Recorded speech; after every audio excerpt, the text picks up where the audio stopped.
had more than one Labour MP say to me that they have received emails saying, were you at any of these parties? And they thought, no, of course I wasn't. I'm a Labour MP. Why would I ever be in Downing Street under a Conservative government? Well, actually, for their constituents, they are thinking, you're all at it. You were probably there as well. So, yes, I think there is some sense in which the whole political system is being damaged by this. And potentially we could see reputational damage to the Metropolitan Police as well. Charlotte Ivers, Times Radio political correspondent, is here with me. There was only one big story in Westminster. You spent the whole day, was it on Thursday, in Portcullis House and the Palace of Westminster? We're all waiting for the Sue Gray report. John Pena was at College Green. It was all going to happen. I was actually, on Thursday, I was on a secret mission for the Sunday Times. On Wednesday, I was skulking around Westminster. I was very worried that the Sue Gray report might come out while I was away and we'd be scrambling around. But no, it was not going to come out on Thursday. It looked like it was going to come out early next week. And now it may come out in a severely redacted form due to the Metropolitan Police. So we could be having that lovely walk-on music for me for weeks and months to come. Think of that as something to look forward to. Now, let's just recap into what has actually happened. It was Tuesday, was it not, that we found out that there were elements in the Sue Gray report that are now going to be investigated by the Met Police. And today we are told that the Met Police have asked Sue Gray not to include particular details in her report about the events that they're going to be looking into. Now, Charlotte, as far as you know, is that news to Sue Gray today, or did the police tell Sue Gray this and the government when they announced their investigations back in Tuesday? Well, my understanding is that there have been numerous back and forths between the Cabinet Office and the Met Police over the last few days, and it's all been something of a work in progress and a negotiation. So I think it probably was implied that this might be a concern, but it's only now that we have got concrete confirmation that that is the case. And have we understood why the police do not want certain details to go out? A lot of people have taken to social media saying, I can't quite understand why. We're talking about fixed penalty notices. We're talking about things that are very unlikely, unless there's some shocking new discoveries, things that are very unlikely to go to a jury trial. Therefore, you have that issue of prejudicing a jury. Why have the Met Police said that they don't want any details to be included in the Sue Gray report before they complete their investigations? The short answer is we don't really know. The Metropolitan Police have not given a major amount of detail on this issue. The vague understanding that some people in Westminster have is that essentially, if they're going to be interviewing lots of different witnesses, then they're worried that that witness interrogation may be prejudiced by having one narrative that is already out there that all of those witnesses will have read. But to be honest, this is something that I am speculating about because we haven't heard exactly from the Metropolitan Police what their justification is. Before we move on to the implications and how that affects the Prime Minister's standing at the moment, which is precarious to say the least, have we heard anything from Sue Gray herself today? We have not heard from Sue Gray herself. I don't think we'll be hearing from Sue Gray herself for a while, to be honest. At the moment, again, those negotiations in the Cabinet Office are pretty tightly fought. You've got HR people involved. You've got lawyers involved. You've got questions over whether civil servants' names should be redacted. And now, of course, this whole other arm. What else should be redacted? What is central to police inquiries and therefore needs to not be in that published report? And how far can Gray do that without being accused of a whitewash and without the report essentially having a few details around the edges of things that probably aren't the major elements of this story anyway? Well, let's look at the implications. A lot of people today, after the shock of the Metropolitan Police and their announcements of wishing Sue Gray to have minimal reference to the parties or the incidents that they are looking into, a lot of people have said, well, this is going to help Number 10. What's your take on it? We heard, and you and I have discussed in previous sessions, that a lot of MPs, particularly backbench MPs, some of the 2019 intake that were particularly unhappy with Boris Johnson, were going to hold fire, hold back those letters to the 1922 committee until they saw the Sue Gray report. How does this change everything? This really helps Boris Johnson. Firstly, it may mean that the Sue Gray report is vastly muted compared to what we expected it to be. That can only be good news for him. Secondly, it means that he has a fantastic new holding line. And we saw it trialled this week at Prime Minister's Question Times. Became something of a running joke on this radio station that anytime you asked a government minister about these parties, they would say, wait for Sue Gray. Well, actually, on Wednesday, Boris Johnson wasn't saying wait for Sue Gray. He was saying wait for the police. I can't comment on an ongoing police investigation. So he could hold that line long beyond the release of the Sue Gray reports. So that really does buy him a fair amount of breathing space, and it also provides some wiggle room as well for any of his MPs who may wish to join him on that. And do you not think that the backbenchers who were holding fire because they didn't want to see to be jumping the gun, so to speak, before the investigation came out, do you think that none of those will see this as further delay from Boris Johnson? Boris Johnson trying to kick the can down the road, buying himself more time, and actually having the reverse effect of what you just said, and actually irritating those backbench MPs even further. Because the one thing that I don't quite, I see it this way, perhaps, and perhaps this is just purely me seeing it this way, but I have felt that ever since Partygate started, it has been doing damage to the whole political scene in Westminster, the government, politicians as a whole, even politicians who are not Conservatives, because the general population and the population that are not like you and I, who are occupy our times reading articles, reading tweets, trying to find the nuance in everything.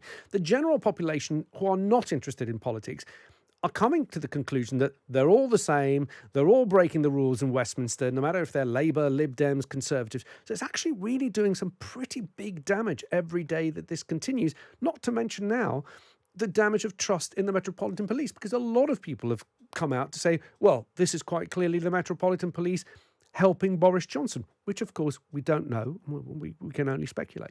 It's interesting you say that, actually. I've had more than one Labour MP say to me that they have received emails saying, were you at any of these parties? And they thought, no, of course I wasn't. I'm a Labour MP. Why would I ever be in Downing Street under a Conservative government? Well, actually, for their constituents, they are thinking, you're all at it, you were probably there as well. So yes, I think there is some sense in which the whole political system is being damaged by this, and potentially we could see reputational damage to the Metropolitan Police as well. In terms of those Tory MPs, I think a lot of them have been looking for a ladder to climb down. They want out of this situation. They sort of want Boris Johnson gone at some point, but they can't really tell you when.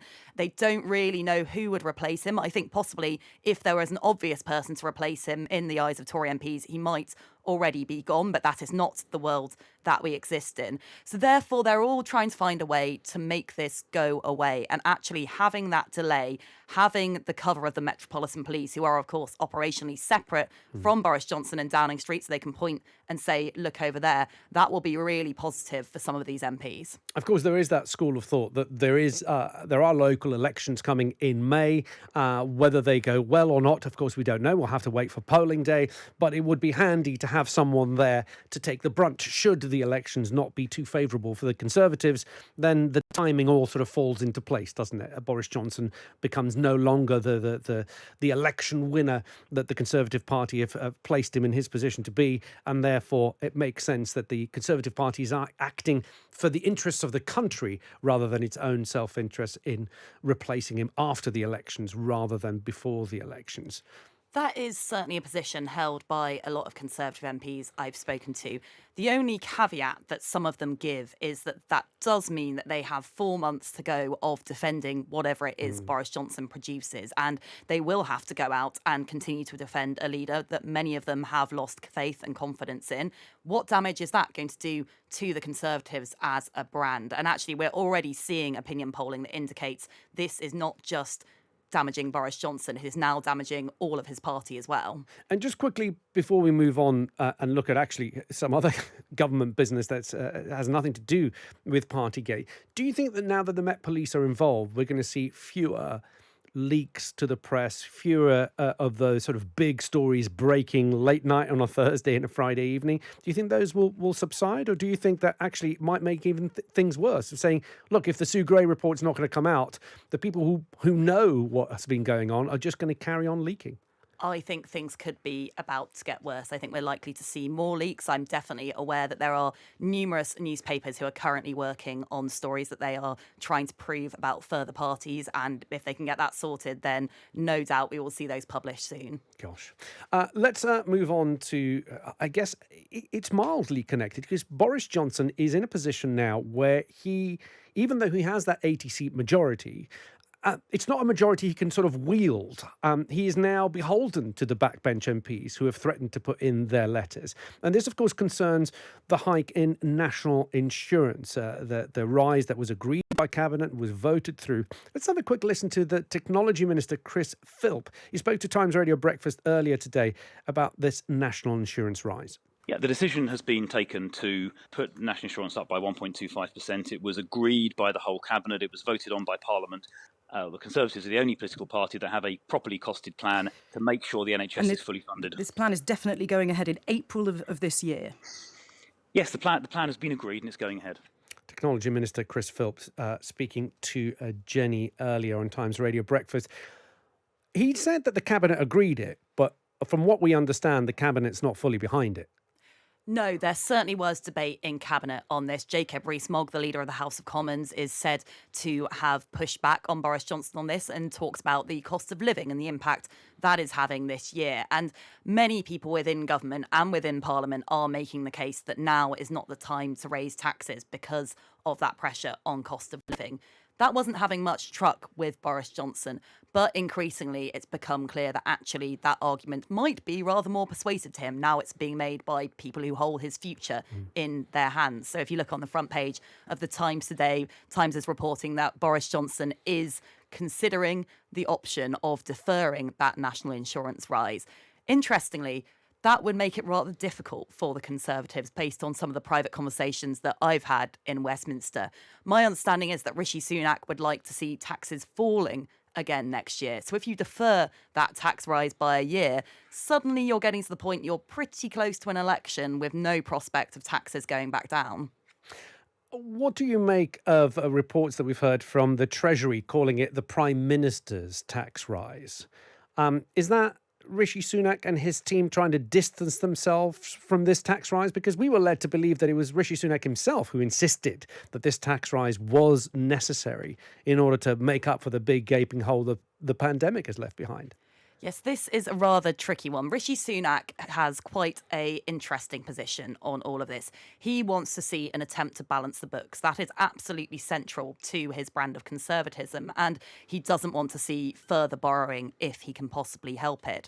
But at the same time, it is clear that he also would like to see overall lower taxes, lower state intervention. He is a classic liberal Tory.